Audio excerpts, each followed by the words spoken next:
You're sitting around a fire. It's 50,000 BC. The sun just dropped below the horizon and the savannah has gone completely dark except for the flames in front of you. There's no phone to stare at, no notifications pulling your attention somewhere else, no awkward silence to fill with a meme. Just you, the fire, and the person sitting across from you. And here's the question that should be keeping you up at night, but probably isn't. Did you actually like that person? Did they make you laugh? Did you look forward to seeing them? Did you have an inside joke, a shared history, a feeling that this specific human, out of all the humans on this planet, was somehow yours? In other words, did ancient humans have friends?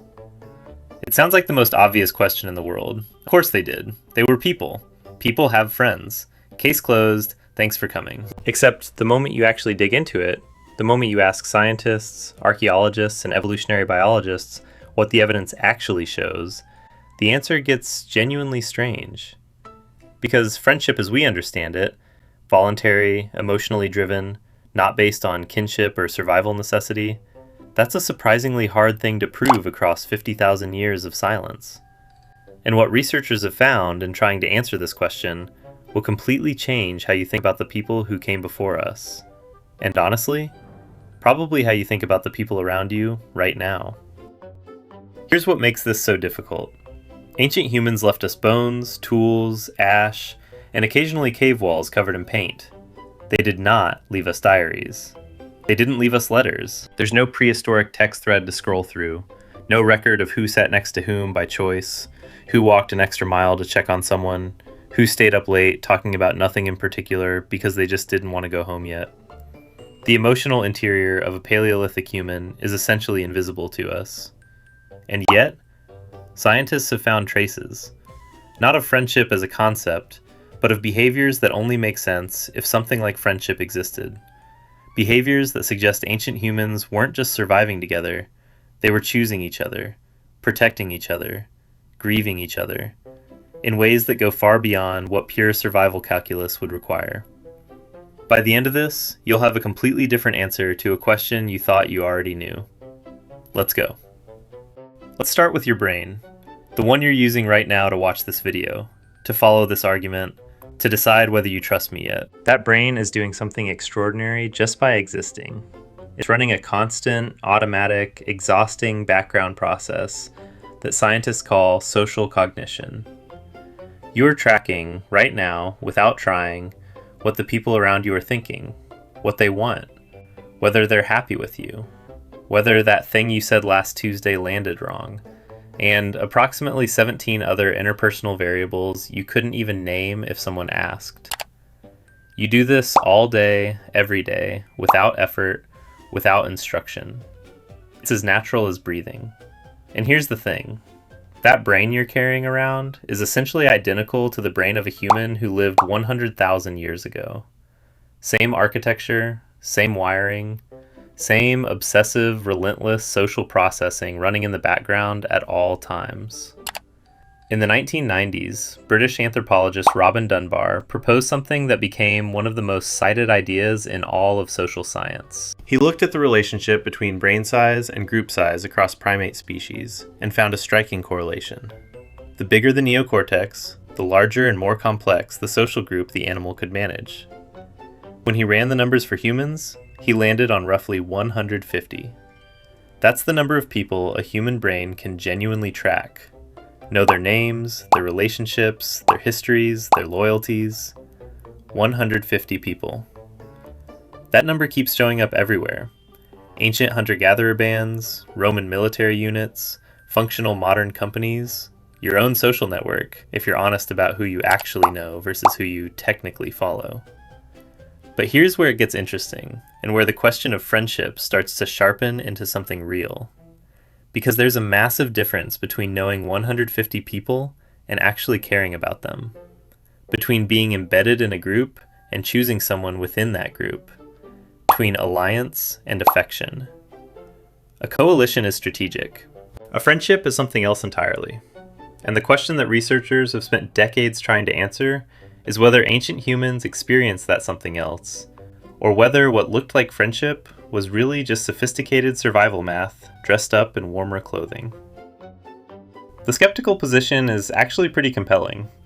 Maybe early humans formed bonds purely because bonds were useful. You help me hunt, I help you carry. You watch my children, I warn you about predators. Pure reciprocal exchange. No warmth required. Just two biological machines running a long-term cost-benefit analysis on each other. Except the bones tell a different story. And the bones, it turns out, don't lie. Here's where it gets uncomfortable for the skeptics. Because if ancient human relationships were purely transactional, purely about survival math and reciprocal exchange, then the archaeological record should reflect that. The evidence should show people who were useful being kept alive, and people who stopped being useful being left behind. Clean, cold, logical. The prehistoric version of downsizing. That is not what we find. In 1957, archaeologists excavating Shanidar cave in northern Iraq uncovered something that stopped the entire field cold. A Neanderthal man, later named Shanidar I, who had lived to what was, for that era, an remarkably old age. He had a withered right arm, likely useless from early in his life. He had severe arthritis. He had a crushing injury to his skull that had left him partially blind. He could not have hunted. He could not have carried. He could not have contributed to the group in any of the ways that pure survival logic would require. And yet, someone fed him. Someone kept him warm. Someone made sure he didn't die in a ditch somewhere when he was no longer functionally useful. He survived for years, possibly decades, with injuries that should have been a death sentence in a world without medicine, without safety nets, without any system designed to catch the people who fall.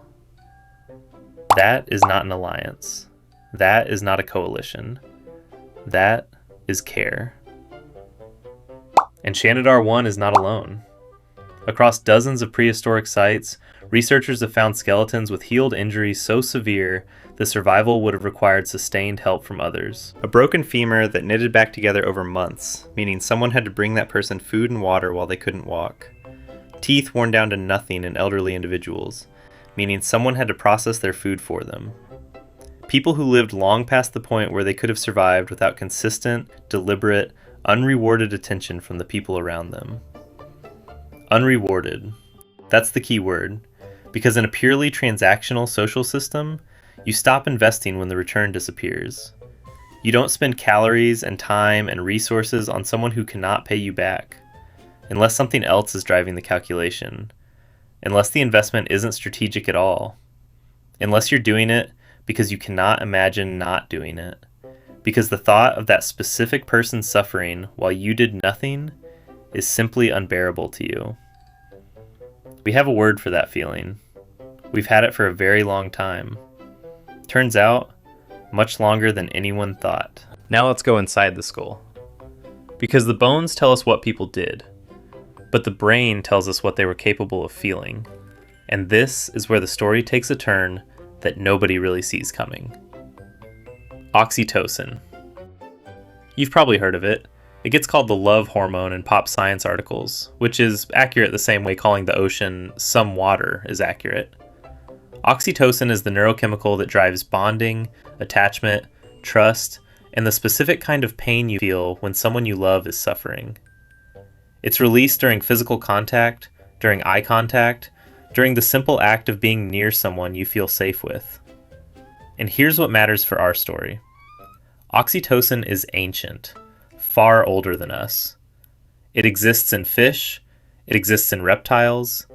The bonding architecture that makes human friendship feel the way it feels, that warm, specific gravity you experience around certain people and nobody else, that is not a modern invention. That is evolution, running a program it wrote hundreds of millions of years ago.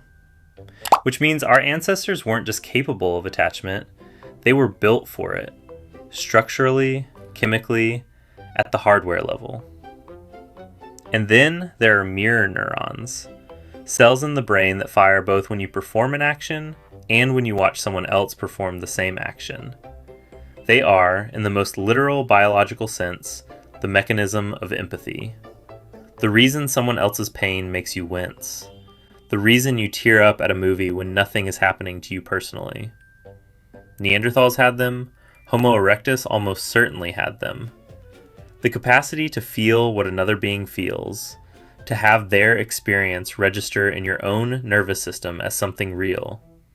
That capacity predates language, predates culture, predates every system humans ever built to organize themselves. Now consider the chimpanzees. Our closest living relatives share roughly 98.7% of our DNA, and they form what researchers describe without hesitation as friendships. Long-term, preferential, emotionally meaningful bonds between specific individuals that persist over years, that involve comfort seeking during stress, that include grief when the bond is broken by death. Crows do it, elephants do it, dolphins maintain individual relationships across decades. So here is the uncomfortable logical conclusion. If the neurochemistry is ancient, if the cognitive architecture is ancient, if every closely related species does some version of this, then the idea that Homo sapiens somehow didn't have real friendships until civilization arrived isn't a scientific position. It's just a failure of imagination. And there's one more thing worth sitting with. Without screens, without cities, without the 1,000 casual acquaintances that dilute modern attention, their bonds were likely forged in conditions of absolute mutual dependence.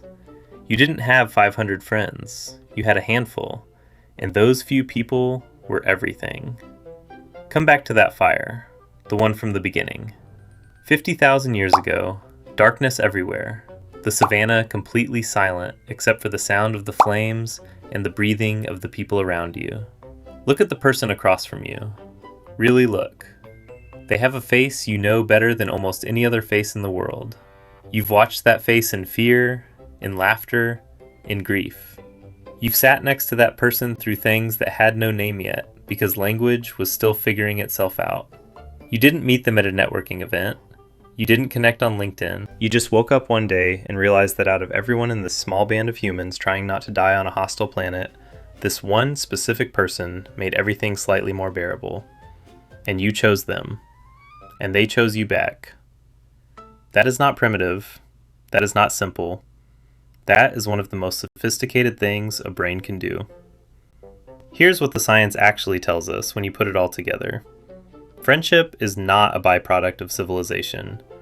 It is not something that emerged once humans had enough comfort and safety and leisure time to afford emotional attachments that weren't strictly necessary.